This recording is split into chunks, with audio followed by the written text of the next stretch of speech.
صدق الله العظيم وبلغنا رسوله النبي الأمين المتين الكريم ونحن على ذلك لمن الشاهدين والشاكرين والحمد لله رب العالمين. السلام علیکم ورحمۃ اللہ وبرکاتہ. بلاؤ کا اثر زیادہ آ گیا کیا؟ بہت سست جواب دے رہے ہیں، مزہ نہیں آئے گا. ایک بار خالی ماحول کے حساب سے پھر میں سلام کرنا. السلام علیکم ورحمۃ اللہ وبرکاتہ. آگے جو موضوع کا اعلان ہوا بڑا پیارا موضوع ہے، حضور تاج الشریعہ وارث علوم اعلیٰ حضرت کیسے. ایک سوال یہ نشان ہے، غیر برابر سوال کر رہا ہے، اسی کو ہم نے سوالیہ کر دیا تجاہل عارفانہ کے طور پر. آئیے اس موضوع پر روشنی ڈال کر اختر سے نور لیتے ہیں اور پہلے آقا کی بارگاہ میں ہدیہ درود و سلام پیش کریں. پڑھے نواز صلی اللہ علیہ وسلم.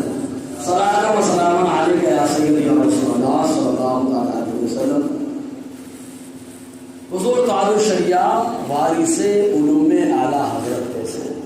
اس سے پہلے 2, 4 یا 5 منٹ کے اندر آپ کی زندگی کا حصار کر دیا جائے، ورنہ وہ زندگی ہے کہ قلم بھی تھک جائے گا، قلم تھک جائے گا. حضور تاج الشریعہ علیہ رحمۃ الرضوان کی آپ اللہ کے ولی ہیں، اور ولی اور اللہ کا دوست اس کا مقام کیا ہے وہ صرف اللہ ہی جانتا ہے. اور سست سبحان اللہ بولے ہیں. پلاؤ کو مت گالی بانے دے. میں ایک بات ہمیشہ بولتا ہوں یار، ہم لوگ گالیاں دے دے کے بکواس کر کر کے اتنی زبان خراب کر لی ہے کہ سبحان اللہ بول بول کر کے زمین کو جو ہے زبان کو پاک بھی کرنا ہے، صاف بھی کرنا ہے، اور زبان میں اثر بھی پیدا کرنا ہے یار. تو سبحان اللہ بند نہیں ہونا چاہیے. سبحان اللہ آپ بولتے رہے، زبان میں اثر اللہ پیدا کروائے گا. اللہ کا ذکر بھی ہوتا ہے. جی حضور تاج الشریعہ علیہ رحمۃ الرضوان آپ کی پیدائش سبھی کو معلوم ہے، بریلی میں حضور اعلیٰ علیہ رحمۃ الرضوان کے گھرانے میں. بس خالی چند باتیں. آپ کے والد کا نام ابراہیم رضا خان ہے جن کو مفسر اعظم کہا جاتا ہے. آپ کی والدہ کا نام نگار فاطمہ ہے. نگار فاطمہ آپ کی والدہ کا نام ہے. آپ کی والدہ کے والد کون ہے؟ حضور مفتی اعظم. مطلب حضور تاج الشریعہ کے نانا جان ہے مفتی اعظم. مفتی اعظم ہند ہی نہیں، مفتی اعظم عالم ہے وہ، ہے نا. اور آپ کے دادا کون ہے؟ حضور حجت الاسلام اعلیٰ علیہ رحمۃ الرضوان کے بڑے شہزادے، ہے نا. جب آپ کی پیدائش ہوئی تو آپ کا نام محمد رکھا گیا. پیدائش نام کیا ہے؟ محمد. اسی نام پر عقیقہ بھی ہوا. حدیث پاک میں بھی آیا، حضور نے ارشاد فرمایا جاہل ہے وہ شخص جس کے گھر میں 3 بچے ہوں اور وہ ان میں سے کسی کا نام محمد نہ رکھے.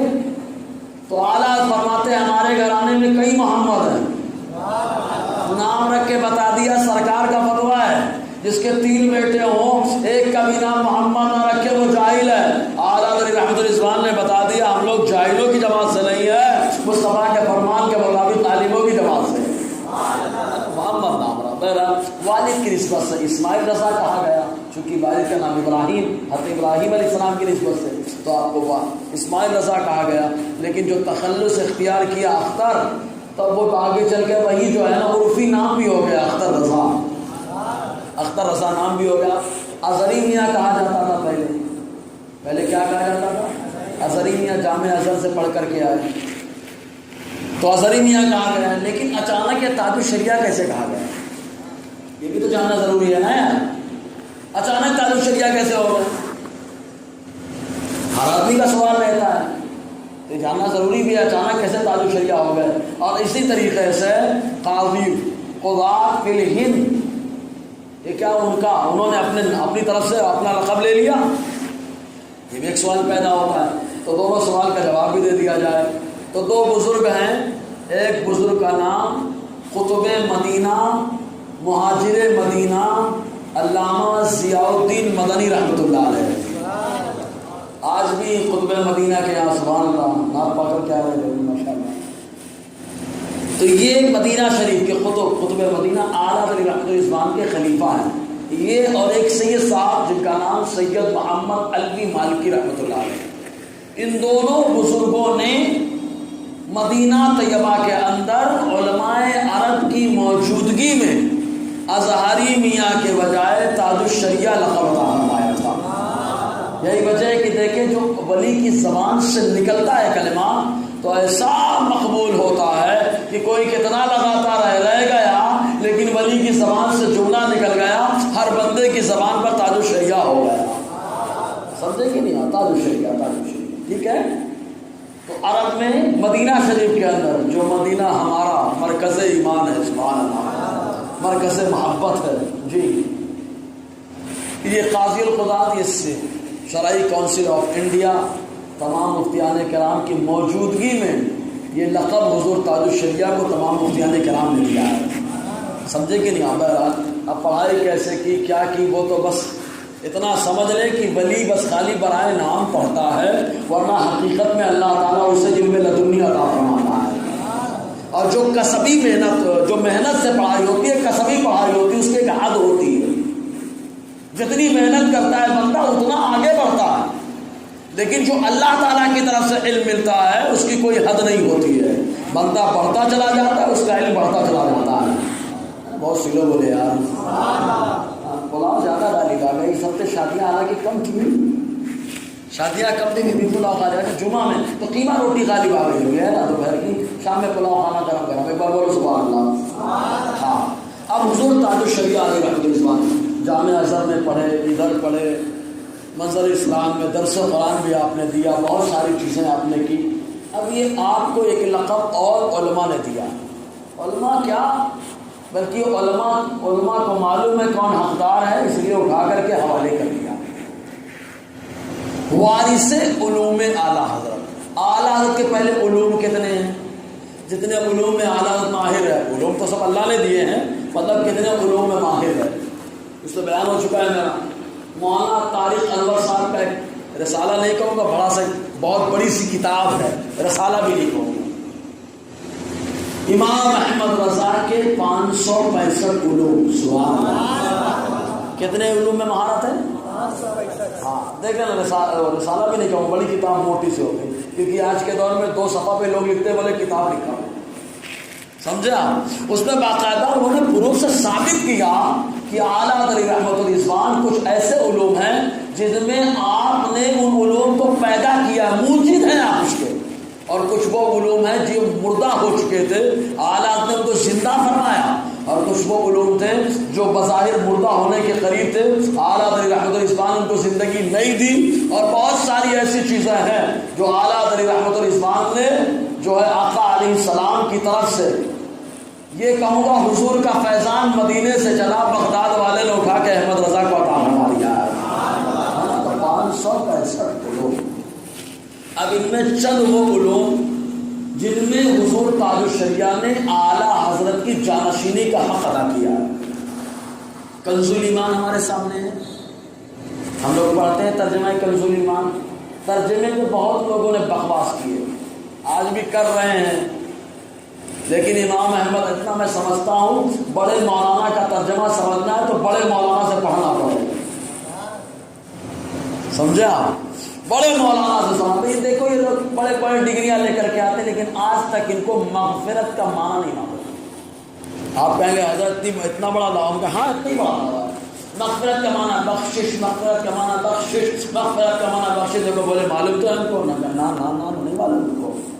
بخشش کا معنی کیا ہوتا ہے؟ دیکھو گناہ 2 طریقے سے ہوتے ہیں، ایک گناہ آدمی نے کیا، لکھ دیا گیا، مٹایا گیا، تو کرامن کاتب بندہ گناہ کرتا ہے، لکھ دیتے ہیں، تو اللہ تعالیٰ جب کسی کی بخشش فرماتا ہے تو وہ گناہ مٹا دیتا ہے، اس کو کیا کرتا ہے؟ مٹا دیتا ہے، سمجھ رہے ہیں؟ تو مغفرت کے معنی مٹانا ہے اور ایک عفو کرنا ہے، تو اللہ تعالیٰ نے عفو فرمایا۔ عفو کا معنی کیا ہے؟ جیسے ایک شاگرد بہت ہوشیار ہے، بڑے کام کر رہا ہے، ایک اس سے چوک ہو جائے، استاد بولتا ہے جانے دو یار، نظر انداز کرو، جانے دو، نظر انداز کرو، غلطی لکھی نہیں گئی، نوٹس ہی نہیں ہوئی، لکھی نہیں گئی اور معاف کر دی گئی، اس کو عفو کہا جاتا ہے۔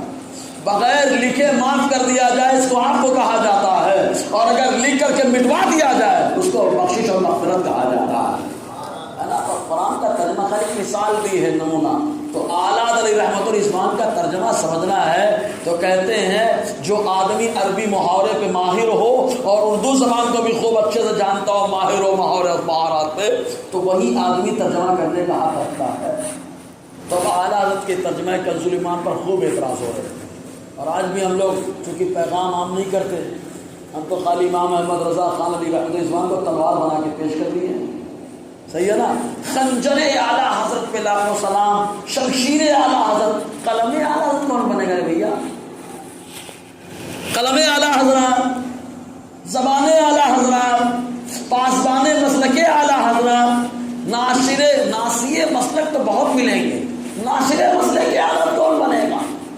تو کہا قلم اعلیٰ حضرت اور ساتھ ہی ساتھ ناشر مسلک اعلیٰ حضرت اور پاسبان مسلک اعلیٰ جو ہے اسے تاج الشریعہ کہا جاتا ہے. سمجھے نا؟ قلم بھی اعلیٰ حضرت کا چلا.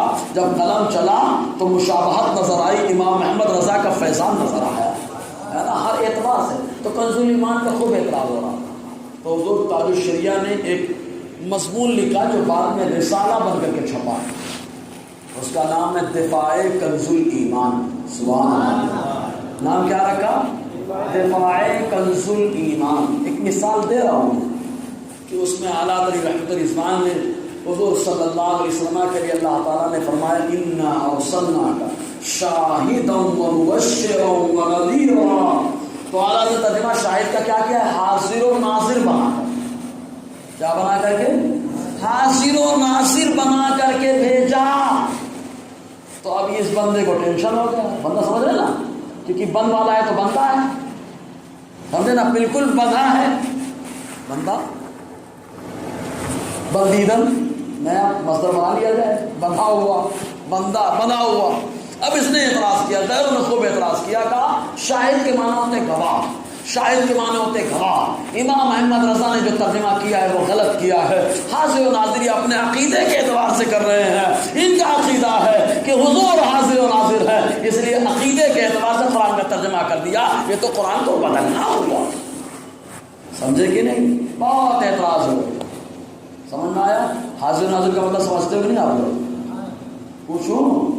ویسے جناب کہ میں بہت سوال کر رہا ہوں، عوام سے بھی کتنا بیان سنتے ہو، کتنا یاد رکھتے ہو، معلوم تو رہنا چاہیے. حاضر ناظر کا کیا مطلب ہوتا ہے؟ جو بتائے گا میری طرف سے 11 روپیہ 11ویں کی نسبت سے، بھائی مولانا آدمی ہو اتنا ہی نظرانہ دے سکتا ہوں.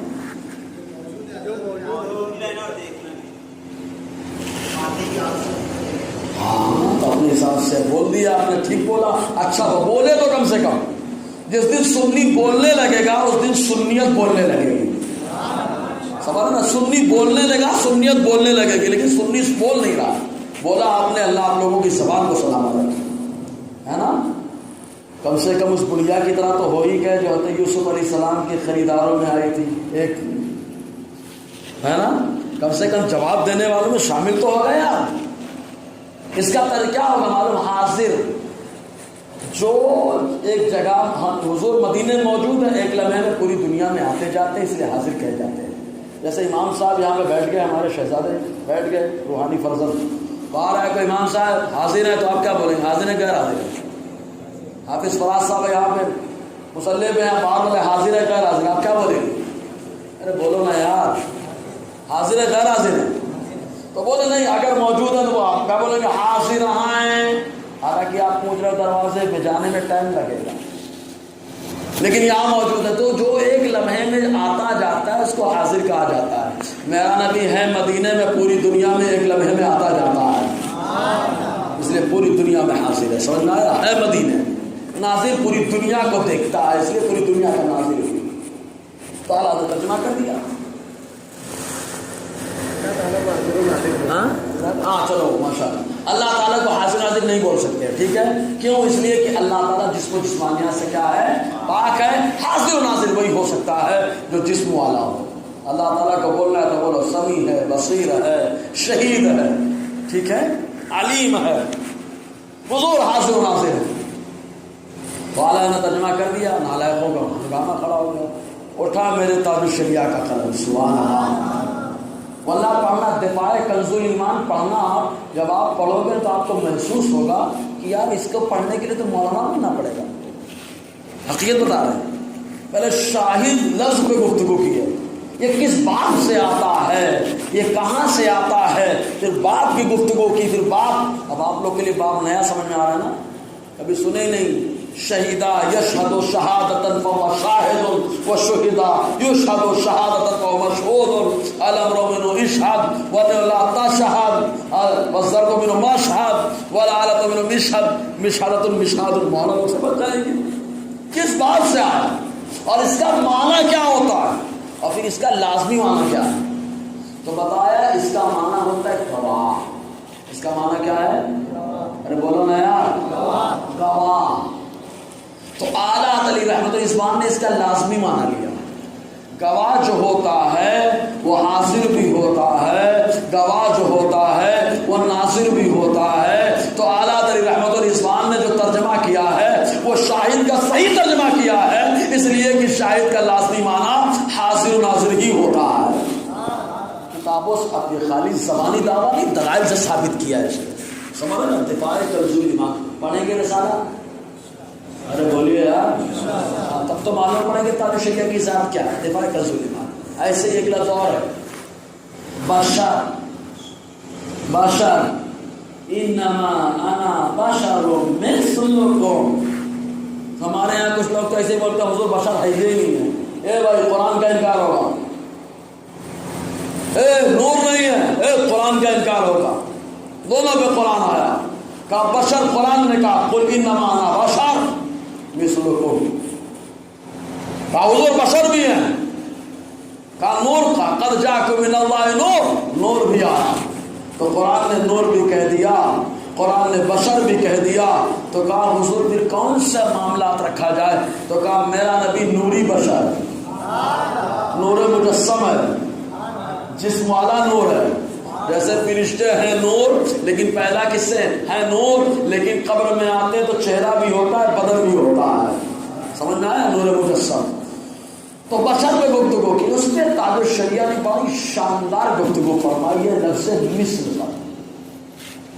ظاہر اعلیٰ نے ترجمہ جو کیا ہے ظاہر میں تم جیسا انسان. تو کہا یہ ظاہر اپنی طرف سے بڑھا دیا. سمجھے نا, کہا ترجمہ جو کیا ہے ظاہر, اس کو اپنی طرف سے بڑھا دیا. حضور تاج الشریعہ نے جو گفتگو کی اس کا خلاصہ فرمایا. عربی میں کسی کی طرح ہونے کے لیے 3 لفظ آتے ہیں. ایک مثل آتا ہے, ایک نظیر آتا ہے. نون وا جس کو زوئے بولتے ہیں, زوئے یا را نظیر. ایک لفظ آتا ہے شبیہ اور نحو. فرق ہے. مثل جو کہا یہ آدمی اس کے مثل ہے, مطلب اس کی طرح چہرہ ہے. اس کا سمجھ میں آیا؟ اس کی طرح چہرہ ہے. دل کیسا ہے؟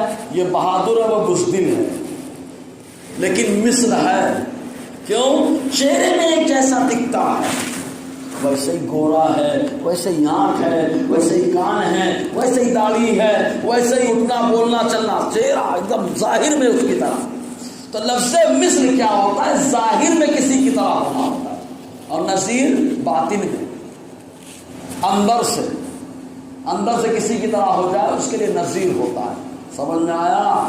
تو حضور تاج الشریعہ نے فرمایا ظاہر کا لفظ بڑھا نہیں ہے, لفظ مثل آیا ہے. قل انما انا بشر مثلکم, میں بشر ہوں, انسان ہوں, مثلکم, ظاہر میں تمہاری طرح. کیونکہ لفظ مثل بتاتا ہے کہ جو ظاہر میں کسی کی طرح ہو. تو قرآن نے بتا دیا کہ مصطفیٰ حقیقت میں ہماری طرح نہیں ہے, وہ تو خالی ظاہر میں ہماری طرح ہے. تو لفظ مثل خود بتا رہا ہے کہ ظاہر میں ہے. لفظ مثل بتا رہا ہے ظاہر میں. ایک مثال دے رہا ہوں, ایک مثال. آج کے دور میں آم کا سیزن چل رہا ہے. ایک آم بڑا میٹھا ہے بھائی, کیسر پکڑ لیجیے, کیسر ہاپس پکڑ لیجیے بھائی. ایک آم پکڑ لیا, ایک دم سیم ویسے ہی یار, اوپر سے کاٹا, ایک کھٹا نکلا, ایک میٹھا نکلا. تو کون سا لفظ آئے گا؟ مثل. ظاہر میں ایک دوسرے کی طرح تھے, باطن میں ایک کھٹا ایک میٹھا ہے. سمجھ میں آیا؟ اوپر سے خالی تھے, تو یہاں کون سا لفظ آئے گا؟ مثل، بولو نا یار، کون سا لفظ آئے گا؟ مثل آئے گا، مثل۔ اچھا، ایک آم لیے دو، ایک ہرا تھا ایک پیلا تھا، کاٹے تو سے میٹھا میٹھا، دونوں آم میٹھے میٹھے نکلے۔ اب یہاں کون سا لفظ آئے گا؟ نظیر۔ باطن میں ایک طرح ہے، ظاہر میں الگ الگ ہو گئے۔ تو دیکھو ظاہر میں ایک طرح ہو اس کے لیے لفظ مثل آتا ہے۔ تو حضور تاج الشریعہ نے فرمایا اعلیٰ نے جو ترجمہ کیا وہ غلط نہیں کیا ہے، اپنی طرف سے اضافہ بھی نہیں کیا ہے۔ لفظ مثل خود بتا رہا ہے کہ مصطفیٰ انسان ہے لیکن ظاہر میں ہماری طرح ہے۔ کیا ہے؟ ظاہر میں ہماری طرح، باطن میں ہماری طرح نہیں ہے۔ ورنہ باطن میں تو آج تک میں براق پہ نہیں بیٹھا، باطن میں آج تک میں آسمان پہ نہیں گیا، باطن میں آج تک خواب میں جب میں رہوں تو ایسا نہیں ہوتا آنکھیں سوتی رہے دل جاگتا رہے۔ تو معلوم یہ ہوا لفظ مثل بتا رہا ہے کہ ظاہر میں انسان ہے۔ اگر آیا ہے سمجھ میں تو بول دیجیے آپ۔ تفسیر میں اعلیٰ حضرت کی علم کی وراثت کا حق ادا کیا کہ نہیں ادا کیا؟ دیکھو نمونے کے طور پہ ہی پیش کر پاؤں گا، ورنہ بہت تفصیل کا ہوگا تو گھڑی دیکھو بہت تیز چلنے لگتی ہے۔ اگر میرا بس چلے تو کانٹے سے سل نکال دیں، سمجھے نا؟ صحیح ہے کہ نہیں؟ میرا بس چلتا ہی نہیں، میرا بس چلتا نہیں ہے، میں تو تابع ہوں بھائی نگراں صاحب کے۔ ہمارے آزو بازو تو ہمارے صاحب کرام کاتبین کے دور میں بیٹھے ہوئے ہیں۔ ایک بار ان لوگوں کے سبحان اللہ بول دیجیے بھائی۔ اب کی جو اجتماع ہوا بغیر تیاری کے ہوا، لیکن انشاءاللہ آپ کی دھوم مچا کے ہوگا انشاءاللہ۔ بولیے سبحان اللہ۔ کچھ سمجھ میں آیا؟ اگر آیا ہے تو ایک بار تاج الشریعہ کے اصالہ ثواب کے سبحان اللہ۔ یہ تو اب شاہد کا معنی کلیئر ہوا، عظیم عظیم، اور اس کے ساتھ ساتھ لفظ مثل اور بہت ساری چیزیں کی ہیں۔ ان پاگلوں نے ایک جو ہے ترجمہ کیا نا، وما کروا وما کر اللہ واللہ خیر الماکرین۔ ان لوگوں نے کیا کیا ترجمہ؟ اللہ نے دھوکہ دیا ہے نا، انہوں نے دھوکہ دیا، اللہ نے دھوکہ دیا، اللہ بہترین دھوکہ دینے والا، بولو معاذ اللہ۔ اعلیٰ نے ترجمہ کیا کیا؟ ان لوگوں نے دھوکہ دیا۔ ابھی بیک گراؤنڈ بتاؤ تاج الشریعہ کی زبان میں، ان لوگوں نے دھوکہ دیا، اللہ نے خفیہ تدبیر فرمائی، اور اللہ تعالیٰ کی خفیہ تدبیر بہتر ہے نا؟ چل ٹھیک ہے۔ اب یہ خفیہ تدبیر یعنی اندر سے کوئی تدبیر کرنا، خفیہ کا مطلب اندر سے کوئی تدبیر کرنا۔ اب اعلیٰ نے ترجمہ کر دیا تو ان پاگلوں کو ٹینشن ہو گیا۔ کیا ٹینشن ہو گیا؟ خفیہ تدبیر کا لفظ مکر ہے، مکر کا ترجمہ کرو نا۔ اعلیٰ حضرت اللہ نے ان کو مجدد بنایا، مجدد اپنے زمانے کے ولیوں کا امام ہوتا ہے۔ جب وہ امام ہوتا ہے تو اس کا علم بھی کمال پہ ہوتا ہے نا۔ سوچو قیلولہ کے وقت ترجمہ ہو رہا ہے، اگر کہیں منظم پلان کے ساتھ ترجمہ ہوتا تو کتنا خطرناک ہوتا ہے یار، کتنا زبردست ہوتا۔ ان کے لیے خطرناک ہوتا ہے، اپنے لیے نہیں، ان کے لیے خطرناک ہوتا ہے، ٹینشن میں، اور اپنے لیے تو رحمت بن کر کے آیا۔ کنز الایمان کیا کم ہے؟ علماء نے تو یہی کہا کہ اگر اردو میں قرآن نازل ہوتا تو ویسے ہی نازل ہوتا جیسے امام احمد رضا نے ترجمہ فرمایا ہے۔ کئی علماء کی باتیں پڑھنے میں میرا تو اب یہ آیت کریمہ کا پہلے بیک گراؤنڈ چیک کیا بیک گراؤنڈ تو کہا کہ یہ تو حضرت عیسیٰ علیہ السلام کو جب یہودیوں نے دھوکہ دیا تھا اس وقت کی ہے۔ کہا کیا ہوا تھا؟ کا معاملہ یہ تھا کہ یہودیوں نے پلان بنا لیا حضرت عیسیٰ علیہ السلام کو شہید کر دیا جائے، کیونکہ ان کی عادت پڑ گئی تھی نبیوں کو شہید کرنے کی۔ ان لوگوں نے حضرت زکریا کو شہید کیا، اور ٹرپل طلاق کی وجہ سے شہید کیا جائے۔ کتنی طلاق کی وجہ سے؟ 3 طلاق اگر دے دو تو بادشاہ جو تھا وہ اللہ تھا ایک ہی پڑے گی۔ حضرت یحییٰ علیہ السلام نے کہا تینوں پڑے گی۔ حضرت یحییٰ کو شہید کیا، کہا یحییٰ علیہ السلام کو۔ اور کس نے لکھا ہے؟ معلوم ابن کثیر نے، ابن کثیر نے لکھا ہے قصص الانبیاء کے اندر، سمجھ رہے نا، میں ڈائری میں لکھا سب۔ حضرت یحییٰ کو شہید کر دیا گیا، تھالے میں سجا کر کے جب آپ کے سر اقدس کو لے جایا جا رہا تھا تو آپ کا سر خالی ہے، بدل نہیں ہے، پھر بھی زبان چل رہی ہے، فرما رہے 3 طلاق 3 ہی پڑے گی، 3 طلاق 3 ہی پڑے گی۔ بولے ارے شہادت کے بعد بول رہی ہے زبان، یہ پاور کہاں سے آ رہا ہے؟ کہا ان کے والد زکریا سے آ رہا ہے۔ بادشاہ نے کہا ان کو بھی شہید کر دیا، تو حضرت زکریا کو بھی شہید کرنے کا منصوبہ بنا لیا گیا، شہید کیا گیا حضرت شایع کو، حضرت ارمیہ کو۔ تو ان لوگوں نے پلان بنایا کہ حضرت عیسیٰ علیہ السلام کو شہید کر دیا جائے۔ پورا منصوبہ گھر کو جا کے گھیر لیا چاروں طرف۔ اب ظاہر میں گھر گھیر لیا، اب اندر خفیہ کیا کام ہو رہا ہے؟ اور خفیہ کام، خفیہ تدبیر۔ آسمان سے ایک بادل ہے، عیسیٰ علیہ السلام کو لیا اور آسمان پہ چلا گیا. اور سیلو بولے یار. گھر کے باہر سب یہودی کھڑے, اندر سے اللہ نے آسمان پہ بلا لیا. جب آسمان پہ بلا لیا تو ایک شخص جس کا نام تطیانوس تھا یا تیتانوس تھا, دونوں روایتیں ملتی, وہ گھر کے اندر داخل ہوا. جیسے ہی گیا اس کے چہرے پہ اللہ نے عیسیٰ علیہ السلام کا چہرہ ڈال دیا. باہر نکلا, اسی کے ساتھیوں نے پکڑ لیا, دینا شروع کر دیا, خوب مارا, سولی پہ چڑھا دیا. سمجھ میں آیا؟ تو اب قرآن کا ترجمہ دیکھو. وَمَا كَارُوا, یہودیوں نے دھوکہ دیا. وَمَكَرَ اللَّهُ, اللہ نے خفیہ تدبیر فرمائی. ان لوگوں نے منصوبہ بنایا تھا قتل کرنے کا, اللہ نے خفیہ تدبیر فرمائی. کامیاب خفیہ تدبیر ہے. وَاللَّهُ خَيْرُ الْمَاكِرِينَ, اس لیے اللہ بہترین خفیہ تدبیر فرمانے والا ہے. تو حضور تاج الشریعہ نے یہی فرمایا کہ بیک گراؤنڈ چیک کریں, شان نزول چیک کریں, اور خلاصے کے طور پر ان کی بات کا خلاصہ. تو آپ نے فرمایا کہ اعلیٰ نے ترجمہ کیا ہے, خالی لفظی اعتبار سے نہیں کیا ہے. جو ترجمہ فرمایا ہے اسی اعتبار سے کہا جو حالات اس وقت بنے ہوئے تھے. بولیے کما آپ کو ترجمانی ہو رہی کہ نہیں ہو رہی؟ تو علم تفسیر میں اعلیٰ حضرت کی وراثت کا حق ادا کیا کہ نہیں کیا؟ اگر ادا کیا ہے تو بول دیجیے سبحان اللہ. یہ خالی نمونہ ہے بابا, ابھی 3 نمونے پیش کیے. زیادہ جائیں گے تو یہیں میں رہ جائیں گے, آگے بڑھ ہی نہیں پائیں گے. بہت سے اور آگے چلتے ہیں. تفسیر میں سمجھ میں آ گیا؟ 3 مثالوں سے آپ مطمئن ہیں؟ اگر مطمئن ہے تو سبحان اللہ بول دیجیے بابا. خدا کا شکر ہے 3 سے مطمئن ہو گئے. صحیح بات ہے, باورچی زیادہ کھانا نہیں دیکھتا, ایک چاول سے پتہ لگا لیتا ہے کتنا پکا ہے نا. تو حضور تاج الشریعہ اللہ کے ولی ہے, ویسے بھی ولی قلم چلاتا ہے, ہاتھ اس کا چلتا ہے لیکن فرمان خدا کا ہو رہا ہے, کیونکہ ولی قلم چلا رہا ہے نا وہ. جی اب آ جائیے علم تفسیر میں وراثت کا حق, اور آگے بڑھیے. کچھ چیزیں اور آئیں حضور تاج الشریعہ علیہ رحمۃ الرحمان کے دور میں, جیسے ارے علم حدیث نہیں بتا دوں, تعلیقات بخاری, تعلیقات بخاری جس کو تعلیق الازہری کہتے ہیں, تعلیقات ظاہرہ, سمجھا نا, تعلیق الازہری علی صحیح البخاری. تو صحیح بخاری شریف دیکھا ہے آپ لوگوں نے؟ ارے آئیے ہم لوگ کے پاس, کبھی کبھی زیارت کر لیا کریں آپ, کبھی کبھی زیارت کر لیں تاکہ بخاری بولے تو آپ کتنی جلدوں میں ہیں؟ ارے یار 2 جلدوں میں ہے یار. کتنی جلدوں میں ہے؟ 2 جلدوں میں. ٹھیک ہے بخاری شریف. دوسرا حصہ آئیے کبھی دکھاؤں گا, 3 طلاق کے حدیث ہے اس میں. 3 طلاق اگر کوئی دے تو کتنی طلاق پڑے گی؟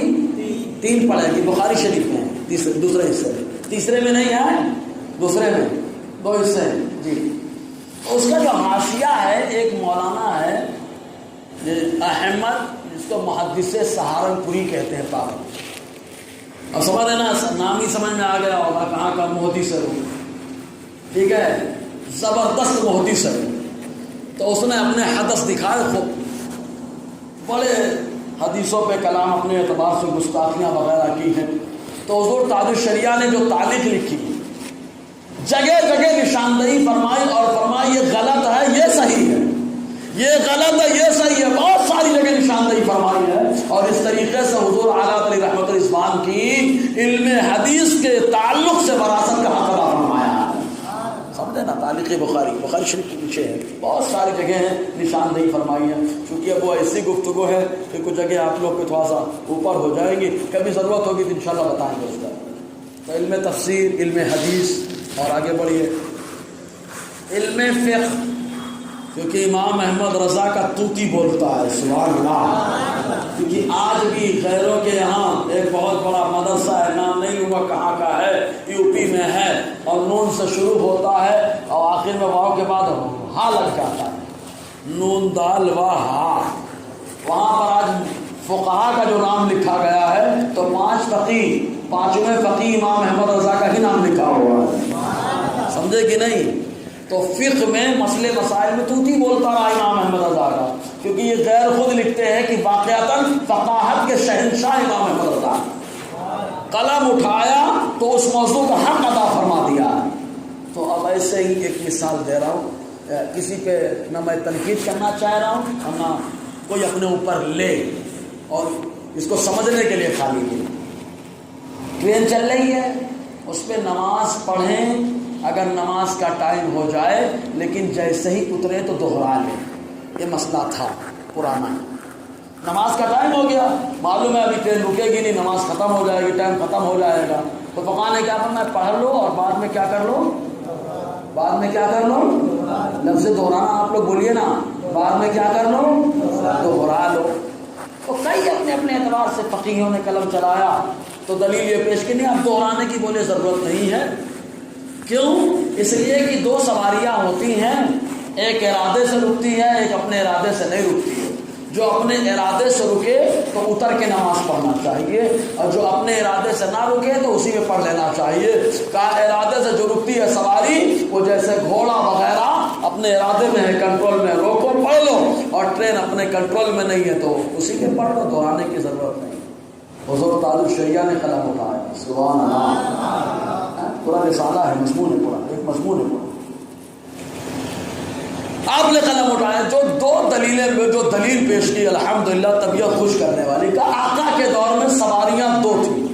سواریاں دو طرح کی تھیں, ایک خشکی اور ایک تری کی.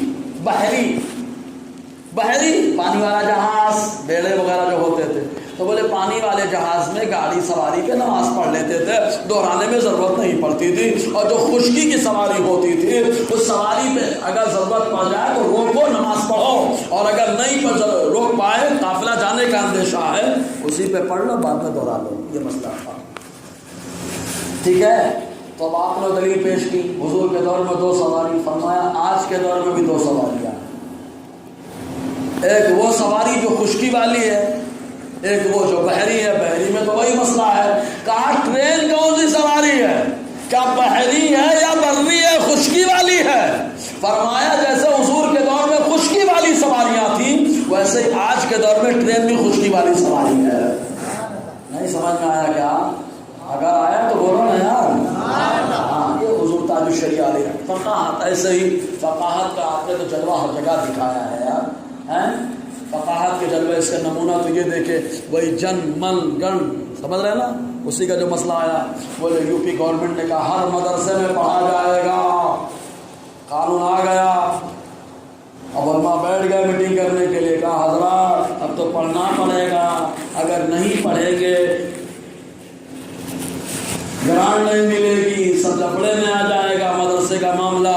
حضور تاج الشریعہ نے کیا جملہ بتایا. آج کے دور میں جتنے لوگ مدرسے چلاتے ہیں یا چلانا چاہتے ہیں, سب کے لیے ایک اچھا میسج ہے, کیونکہ مدرسہ چلانے میں آدمی سب کو ہضم کرتا ہے.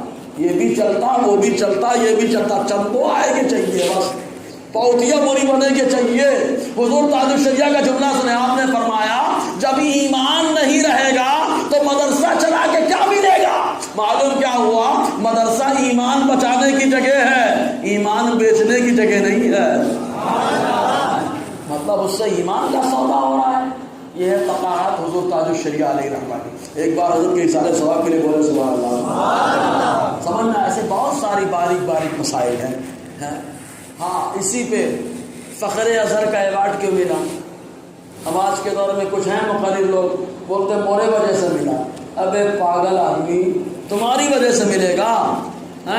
تم تو خود حضرت کی خلافت کے نام پہ چمک رہے ہو, تمہاری وجہ سے ملے گا. میری بات سمجھنا, بہت بڑا جملہ بولتے ہیں, جملہ بولنے پر 10 بار سوچنا چاہیے. حضور تاج الشریعہ تمہارے محتاج. ارے حضور مفتی اعظم نے تو ایسا بنا دیا ہے, جہاں چلا گیا علاقہ اور زمانہ ادھر چلا گیا ہے.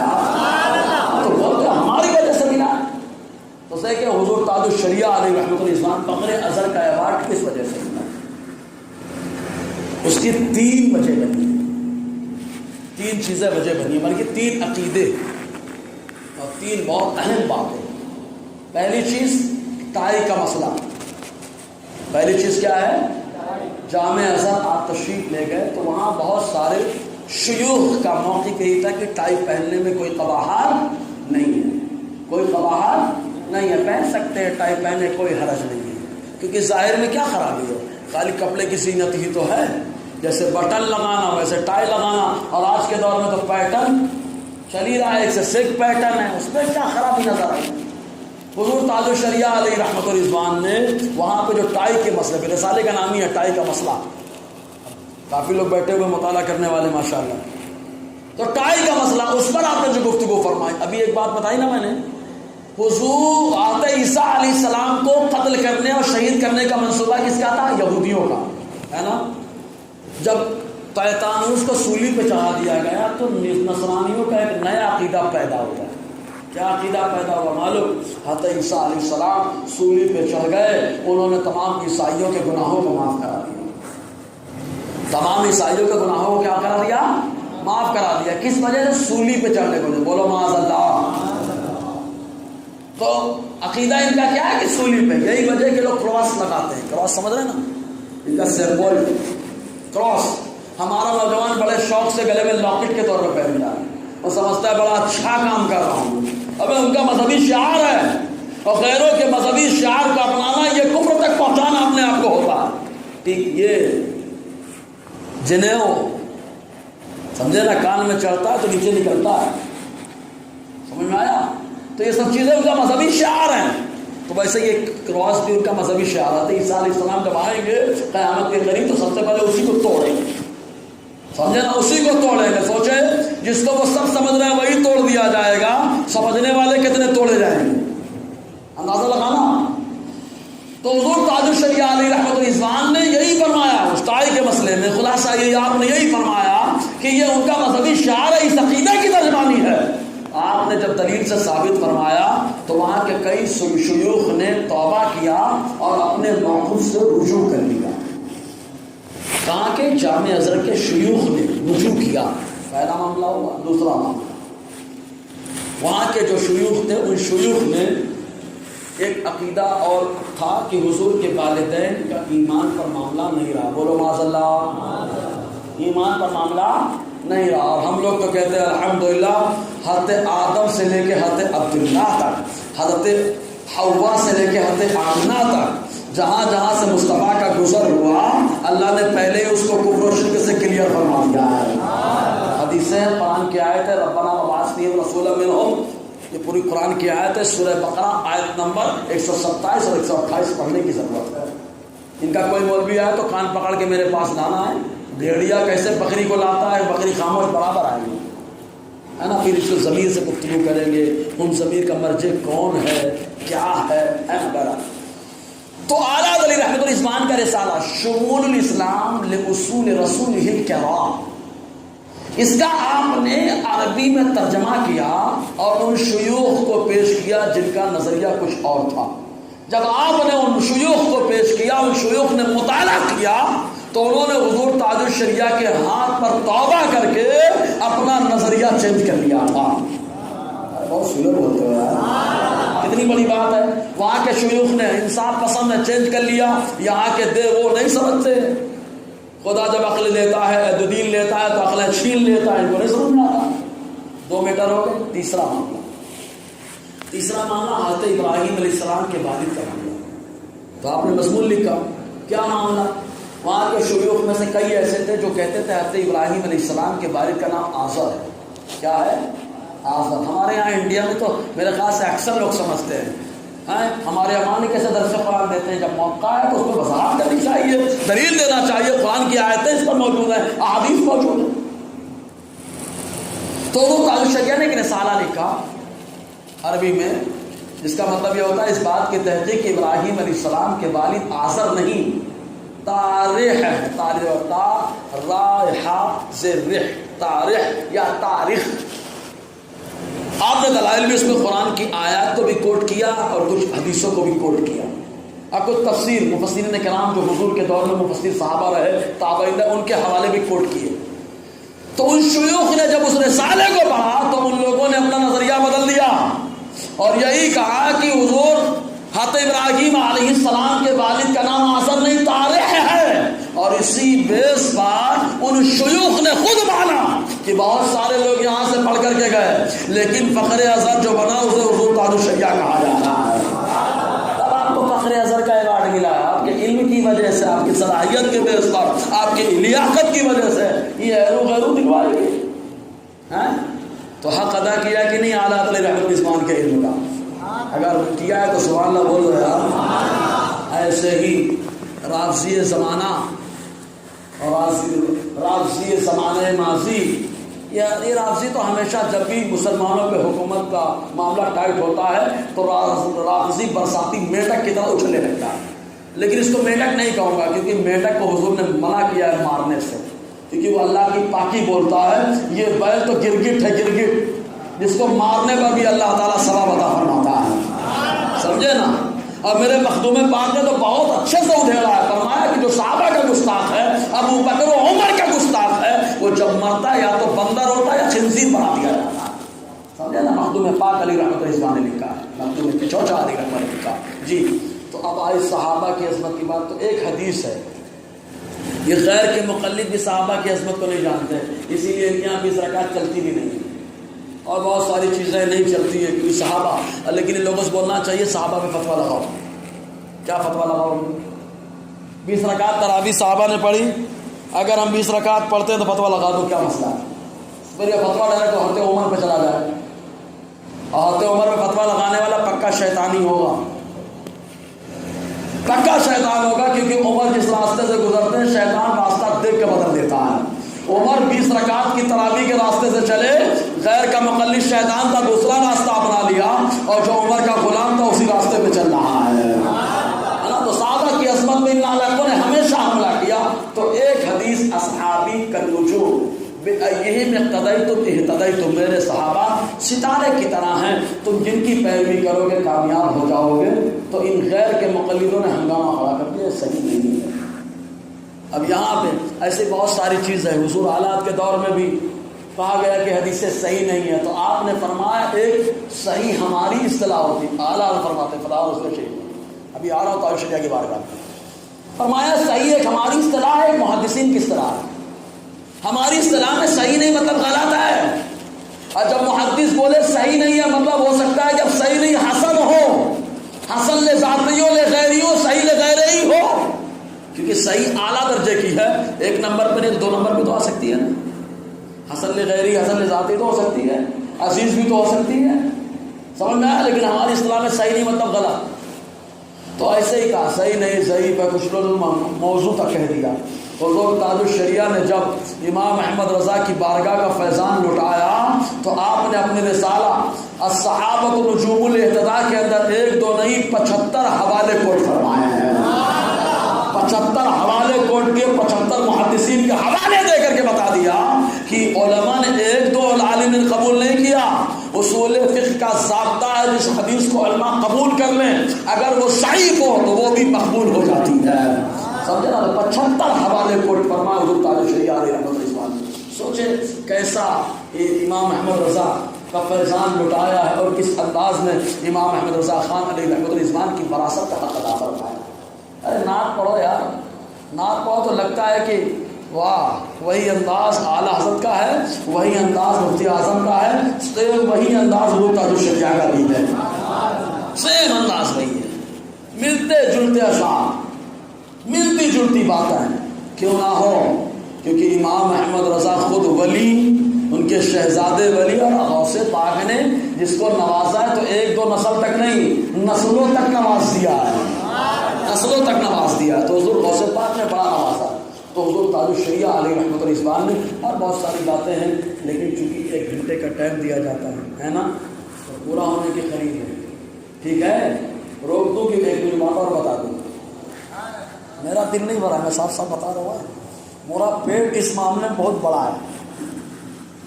کیونکہ جو اپنے سرکاروں کی بات کرتا ہے اللہ تعالیٰ اس کو بلندی عطا فرماتا ہے. سرکاروں کی عظمت اور پہرا دیتے رہیے، اللہ دیکھو کتنی بلندی عطا فرماتا ہے، بڑی بلندی عطا فرماتا ہے. جس دور میں لوگ بولتے تھے یہ مجدد رواں صدی میں ہو گیا وہ ہو گیا، حضور تاج الشریعہ نے 1986 میں بتا دیا تھا یہ دین سے نکلا ہوا ہے، ہٹا ہوا ہے. بعد میں لوگوں کو معلوم پڑا 86 کہاں 2010 کے بعد کہا حضور تاج الشریعہ کی نظریں آنے والے 24 سال کے بعد کو بھی دیکھ رہی ہیں. بہت ساری چیزیں ہیں، فتاوی تاج الشریعہ پڑھیے طبیعت خوش ہو جائے گی. کیا دلائل کے انبار ہیں، کیا گفتگو کا انداز. بہرحال جب ولی بولتا ہے زبان ولی کی ہوتی ہے، کلام خدا کا ہوتا ہے. باتیں بہت ہوئی، دوران گفتگو میں شریک کلمات نکلے ہوں تو استغفر اللہ. تبھی اس بات جو بولے اشہد ان لا الہ الا اللہ واشہد ان محمدا عبدہ ورسولہ. بس ایک گزارش ہے کہ ہم لوگ اپنی سنیت پہ ہم لوگ قائم ہیں، تو ہم لوگ اپنے گھر میں پہلے دیکھیں کیا ہے، کتابیں پڑھیں، روز کم سے کم ایک صفحہ ضرور پڑھیں گے انشاءاللہ. حضور تاج الشریعہ کو ہم مانتے ہیں تو کم سے کم انہی کے رسالے کو ایک صفحہ پڑھ لیں. ٹھیک ہے، ایک صفحہ روز پڑھیے، ماحول بنائیے. اللہ تعالی ہم سب کو عمل کی توفیق عطا فرمائے.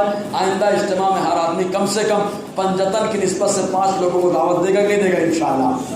پنجتن بھی روزے محشر جو ہے نا صفحات کریں گے کہ یہ دیوانہ میرے نام سے کام کر رہا تھا. سبحان اللہ. تو 5 لوگوں کو دعوت دیں گے نا انشاءاللہ. دیجیے. اور جیسے یاد رکھیے کہ مہینہ چینج ہوا، جمعہ آ رہا ہے، تو بغیر اعلان کے سمجھ جائیے اجتماع ہونے والا ہے مدینہ واسی ہے نا. السلام علیکم.